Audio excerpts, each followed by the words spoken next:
नमस्कार, आप देख रहे हैं लाइव बिहार। मैं हूं आपके साथ असलम अब्बास। लोकसभा चुनाव 2024 को लेकर केंद्र सरकार की तरफ से लगातार बिहार में राजनीतिक हलचल को हवा दी जा रही है।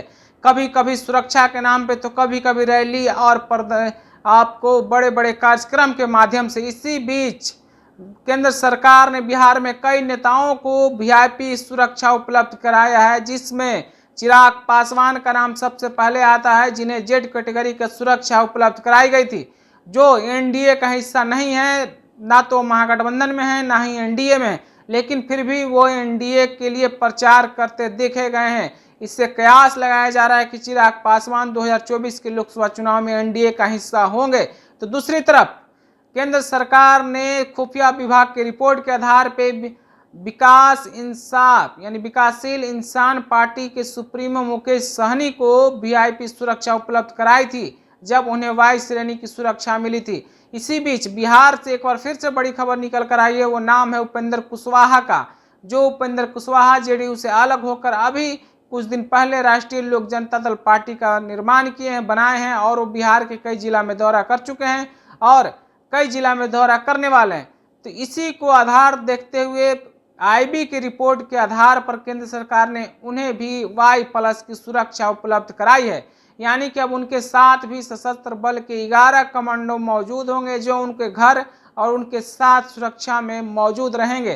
तो सुरक्षा यानी वीआईपी कल्चर की सुरक्षा उपलब्ध कराकर केंद्र सरकार यानी कि बीजेपी 2024 लोकसभा चुनाव के लिए बिहार में अपनी जमीन तलाश रही है, बिहार में अपने लिए सहयोगी को बना रही है। हालांकि कई समय पहले से ये कयास लगाते जा रहे थे कि उपेंद्र कुशवाहा कहीं न कहीं बीजेपी के साथ हैं और बीजेपी के गठबंधन में ही वो 2024 लोकसभा चुनाव लड़ेंगे। हालांकि आपको बताते चलें कि उपेंद्र कुशवाहा इससे पहले भी 2014 लोकसभा चुनाव में एनडीए का हिस्सा थे और एनडीए के गठबंधन के साथ ही 2014 लोकसभा चुनाव लड़े थे, जहां उनकी पार्टी को 3 सीटों पर कामयाबी मिली थी और उपेंद्र कुशवाहा खुद केंद्र में मंत्री बने थे।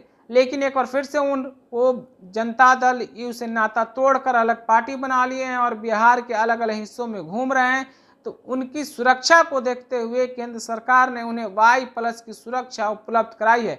यानी वाई+ की जो सुरक्षा मिली है, उसके आधार पर ये जरूर कहा जा रहा है कि केंद्र सरकार यानी बीजेपी कहीं ना कहीं उसके खिलाफ सॉफ्ट कॉर्नर रखती है।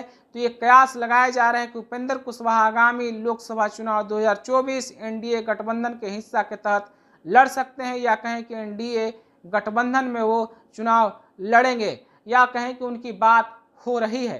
तो इस खबर के बारे में आप क्या सोचते हैं, हमें अब कमेंट करके जरूर बताइएगा। अगर आपने हमारे चैनल को सब्सक्राइब नहीं किया है तो सब्सक्राइब कर लीजिए। अगर ये वीडियो फेसबुक के माध्यम से देख रहे हैं तो पेज को लाइक और फॉलो करना ना भूलें।